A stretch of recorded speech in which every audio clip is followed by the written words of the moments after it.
13 mai 1958, en pleine guerre d'Algérie, un groupe de soldats français dirigé par le général Massu entame un putsch militaire à Alger. Leur objectif est, en créant le comité du salut national, de réclamer le retour au pouvoir du général de Gaulle à Paris et de mettre fin à la situation précaire de la France en Algérie, de préserver ce territoire comme français. Face à ce putsch, le gouvernement français dirigé par le démocrate chrétien Pierre Pflimlin est totalement paralysé. Le 20 mai, le comité du salut national s'étend jusqu'en Corse et menace d'atteindre Paris. Du côté de la métropole, le 27 mai, le général de Gaulle annonce avoir entamé le processus régulier nécessaire à l'établissement d'un gouvernement républicain.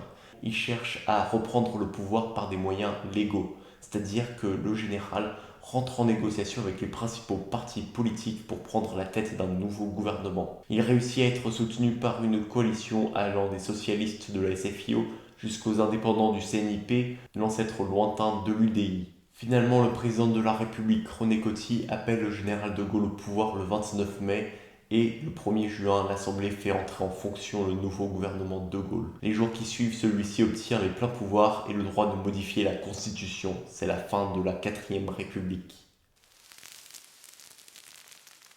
Débute alors le processus de rédaction de la Constitution de la 5ème République. Mais contrairement à ce que souhaiteraient les principaux partis et contrairement à toutes les autres constitutions de l'histoire de France, aucune assemblée constituante n'est élue pour remplir ce rôle.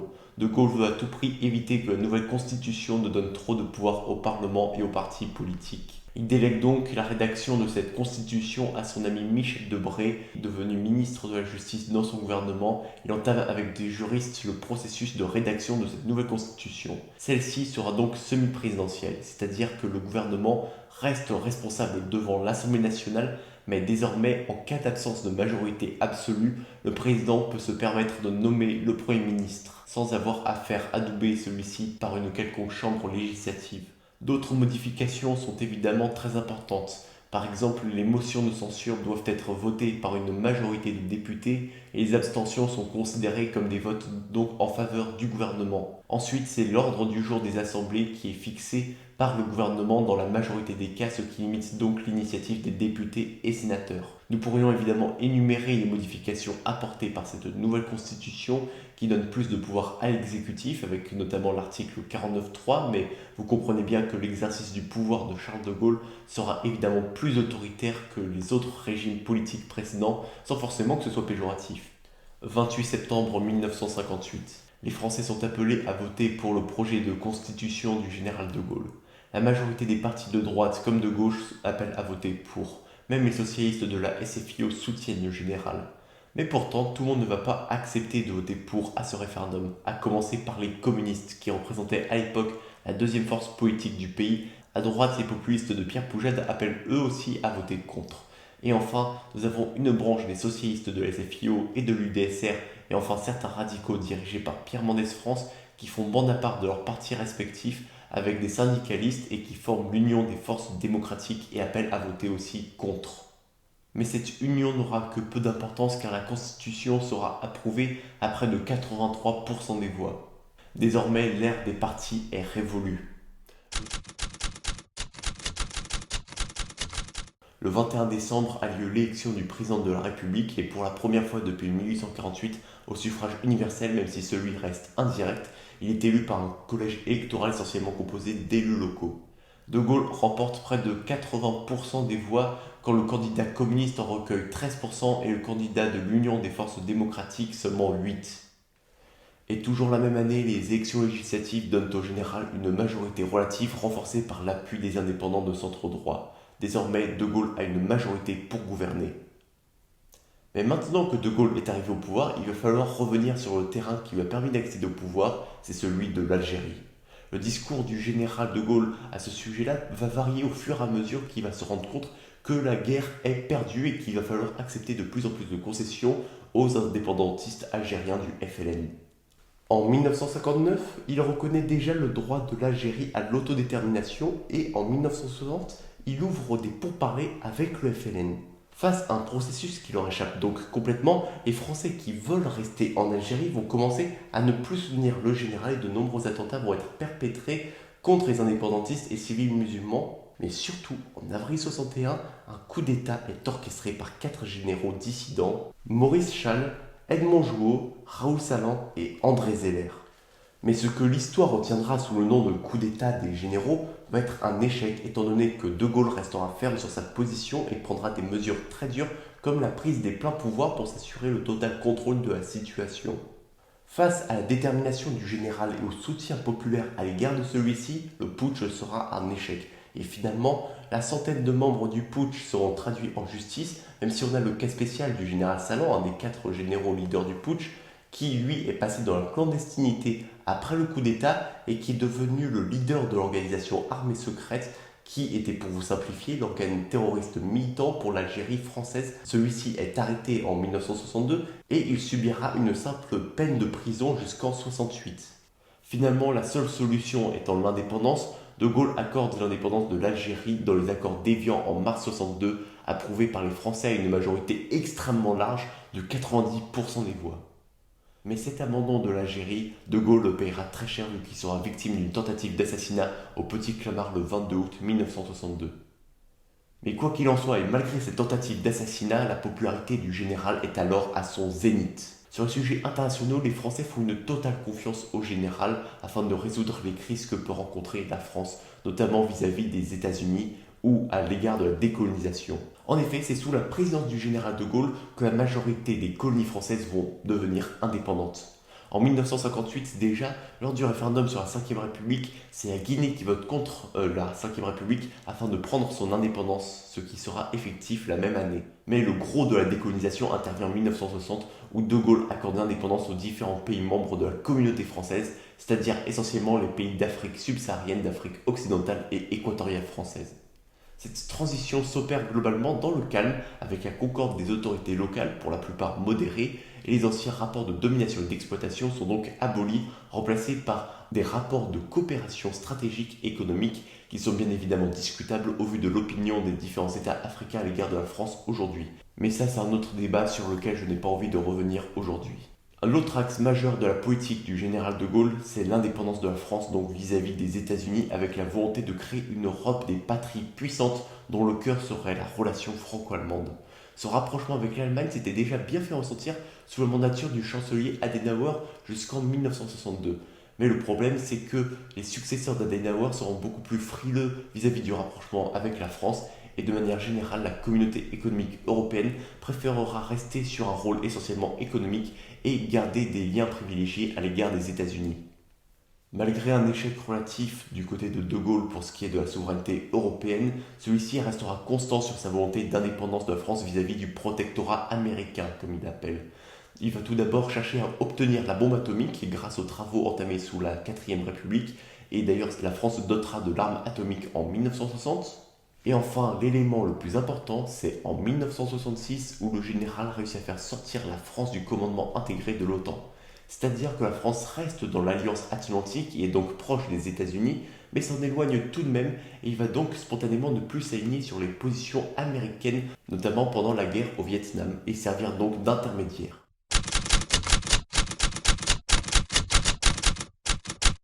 Pour revenir à la politique intérieure, une fois les accords d'Évian signés, les principaux partis politiques vont donc chercher à se débarrasser du général de Gaulle, estimant que son travail a été fait.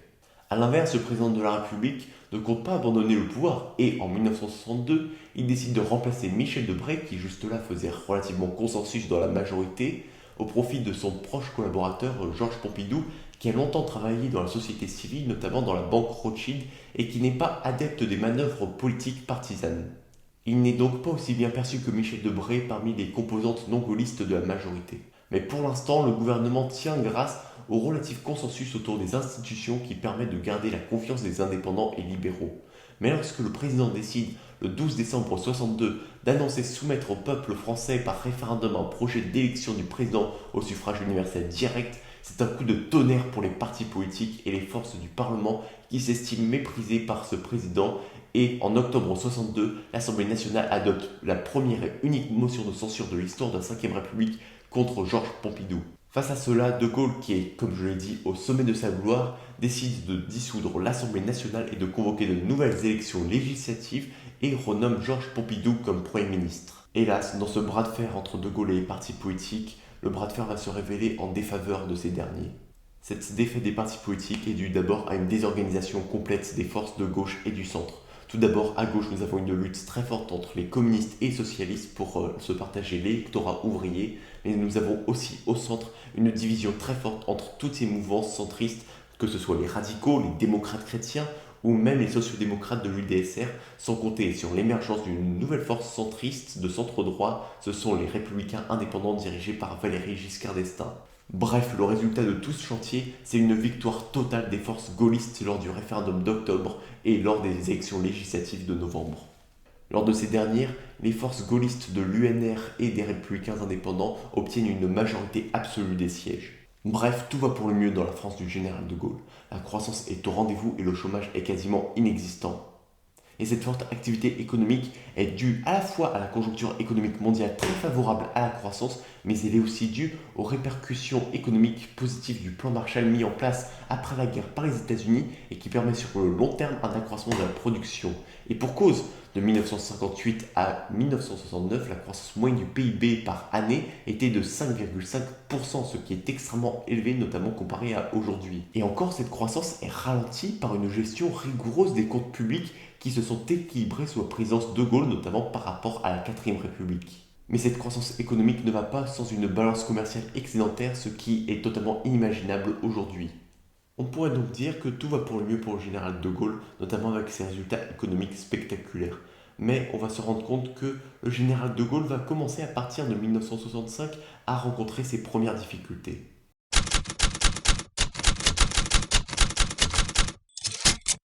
1965, c'est l'année de l'élection présidentielle et pas n'importe quelle élection présidentielle, c'est la première qui se fait au suffrage universel direct depuis 1848. Du côté du président, tous les voyants sont au vert. L'économie se porte bien, la France rayonne à l'échelle internationale, tout en connaissant une période de sûreté extraordinaire après les guerres d'Indochine et d'Algérie. Et pourtant, derrière ces aspects positifs se cache une réalité beaucoup plus sombre pour le chef de l'État et le camp présidentiel. En effet, l'opposition se prépare à une vengeance contre le président qui incarne selon eux un tournant autoritaire que pour la France. En effet, à gauche, les communistes socialistes et radicaux appellent à soutenir le même candidat, François Mitterrand, et les radicaux et socialistes forment une même alliance de centre-gauche, c'est la Fédération des gauches démocrates et socialistes. Au centre, Jean Le Canuet apparaît comme une figure incontournable du renouvellement des démocrates chrétiens du MRP, Mouvement républicain populaire, parti politique issu de la résistance à l'occupant allemand. Le Canuet joue sur sa jeunesse et apparaît à la télévision, cherche à incarner la modernité politique et donc rentre en opposition avec la présidence assez conservatrice de De Gaulle.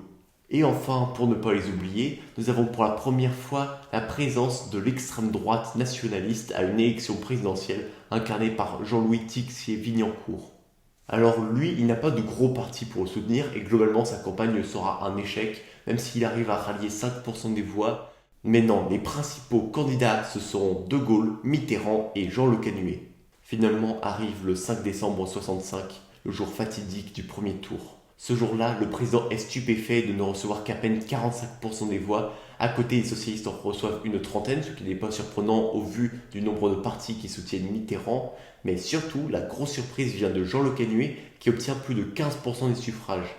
C'est cette victoire qui sera à l'origine plus tard de la formation de l'UDF qui deviendra un des principaux partis du centre. Mais ce qui choque le plus De Gaulle, c'est de devoir être mis en ballottage, c'est-à-dire de devoir faire un deuxième tour contre François Mitterrand. C'est une sorte d'humiliation pour lui, même si celle-ci ne remet pas du tout en cause sa popularité, étant donné qu'il remportera sans trop de soucis le second tour avec 55% des suffrages, même si ces 55% sont très loin des 90% d'approbation des accords d'Évian. 1967. Cette année signe le troisième tour des présidentielles pour les partis d'opposition. L'objectif est de faire perdre la majorité absolue au camp présidentiel. Pourtant, au premier tour, les gaullistes semblent gagner du terrain en obtenant 37,7% des voix, ce qui est tout légèrement plus qu'en 1962. De plus, les centristes semblent perdre du terrain et n'obtiennent que 13% des suffrages, tandis que la gauche progresse, notamment le Parti communiste qui reste le deuxième parti du pays. Dans ce genre de conjecture, la logique voudrait que les gaullistes obtiennent la majorité absolue des sièges très facilement au second tour par un système de report des voix. Dans la réalité des faits, ça va être différent. En effet, pour la première fois, la gauche va s'organiser avec un système de report de voix qui favorise beaucoup le Parti communiste et le Parti socialiste. Les Républicains indépendants et l'Union des démocrates pour la 5ème République ne gardent la majorité absolue qu'à un siège près grâce au vote des Outre-mer. Mais après ce semi-échec, le président n'est toujours pas au bout de ses peines vu qu'il va connaître le mouvement étudiant et social de mai 68.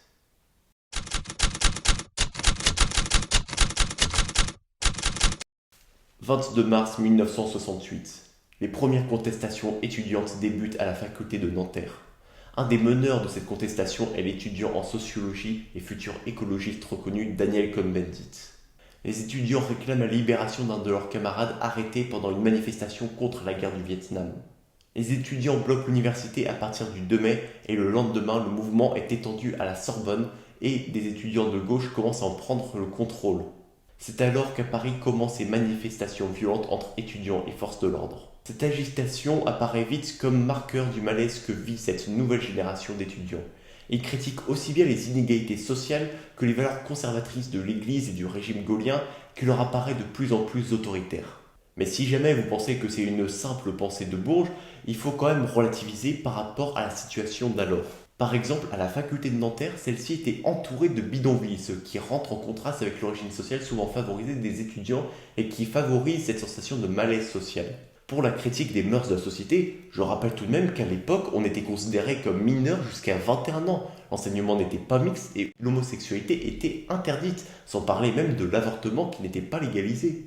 Bref, tout ça pour dire que ce mouvement étudiant est réellement progressiste et donc marqué à gauche. Mais attention, pas n'importe quelle gauche, car les principaux partis comme la SFIO ou le Parti communiste, ou encore même l'UDSR, y sont très peu représentés.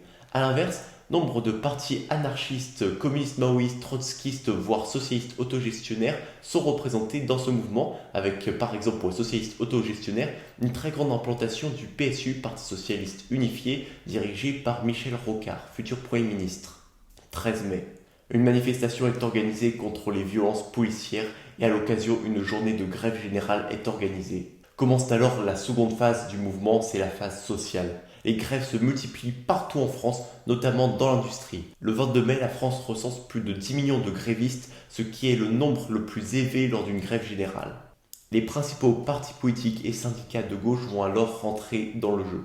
Les socialistes traditionnels appellent à un gouvernement d'union nationale dirigé par Pierre Mendès France et François Mitterrand, tandis que les communistes et la CGT s'intéressent plus au volet social et appellent à de classiques revalorisations des salaires et baisse du temps de travail. Politiquement, le PCF appelle à un gouvernement populaire d'union démocratique sans être plus précis sur sa composition. Tandis que les syndicats les plus représentatifs de l'aspiration des travailleurs sont les syndicats autogestionnaires comme la CFDT. On voit donc que les partis politiques traditionnels et syndicats traditionnels sont très loin des revendications de la majorité des grévistes et étudiants qui veulent une transformation profonde des structures de la société. Et c'est donc pour cela qu'il ne faut pas voir le mouvement de mai-juin 68 comme un simple mouvement social comme il en existe tant d'autres. Les négociations ne se font pas comme dans n'importe quelle grève. En témoigne l'échec des négociations aux accords de Grenelle le 27 mai, où Georges Pompidou a accordé pour plus grande concession une augmentation de 35% du salaire minimum et 10% moyenne sur les autres salaires, ce qui est une grosse concession, et pourtant ces accords seront un échec étant donné que les grèves ne cessent pas après. De Gaulle décide donc de partir le 29 mai à Baden-Baden au siège du commandement en chef des forces françaises d'Allemagne aux côtés du général Massu. Mais ce qui étonne, c'est qu'il n'annonce rien et les Français ont l'impression qu'il a disparu et certains pensent qu'il a même démissionné. Alors pour ce qui est du pourquoi il est allé à Baden-Baden s'opposent deux visions. Tout d'abord, nous avons les personnes qui pensent qu'il avait juste pour objectif de créer un psychodrame et de faire réfléchir les Français. Mais si on s'en tient au témoignage du général Massu, il s'agirait plutôt du fait que De Gaulle paraissait déconcerté, il était totalement perdu sur la manière dont il fallait gérer la situation et hésitait en effet à démissionner. Et c'est donc pour cela qu'il aurait voulu prendre conseil auprès du général Massu. Quoi qu'il en soit, le lendemain, il retourne en France et prend la parole à la télévision pour annoncer la convocation de nouvelles élections législatives.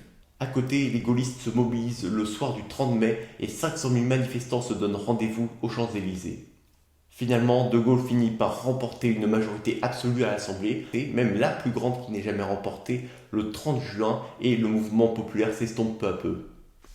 Mais le coup de grâce contre le général sera apporté le 27 avril 1969 avec le vote du référendum portant à la fois sur la création de régions et donc sur une certaine décentralisation, mais aussi sur une réforme du système électoral du Sénat, favorisant les syndicats. Face à ce double référendum, l'ensemble de l'opposition appelle à voter contre, évidemment, mais en plus de cela, nous avons Valéry Giscard d'Estaing et les Républicains indépendants qui appellent aussi à voter non et qui prennent leur distance vis-à-vis des gaullistes. Et enfin, nous avons certains gaullistes même qui appellent à voter contre parce qu'ils ne sont pas favorables aux deux réformes. Et tout cela fait que le référendum est perdu pour le président de la République car le non est plébiscité à plus de 53%. Bref, tout ça pour dire que le référendum est perdu pour le président de la République car le non est plébiscité à plus de 53%. Sauf qu'il y a une chose dont je ne vous ai pas parlé, et c'est la spécificité du gaullisme originel, c'est son côté plébiscitaire. De Gaulle a bâti sa légitimité sur un appui populaire, et cet appui populaire se travaille avec des référendums, qui sont des moyens pour lui de démontrer sa popularité. Et c'est pour cela que l'échec à ce référendum signe pour lui une perte totale de légitimité, et donc c'est pour cela qu'au lendemain du référendum, il décide de démissionner. C'est alors que prend fin une période historique dans l'histoire de France, c'est la République gaulienne que j'espère vous avoir bien résumé aujourd'hui. Si c'est le cas, n'hésitez pas à liker cette vidéo, à vous abonner et à la partager, ça fait énormément de plaisir. Moi, en attendant, je vous dis à la prochaine. Allez, ciao!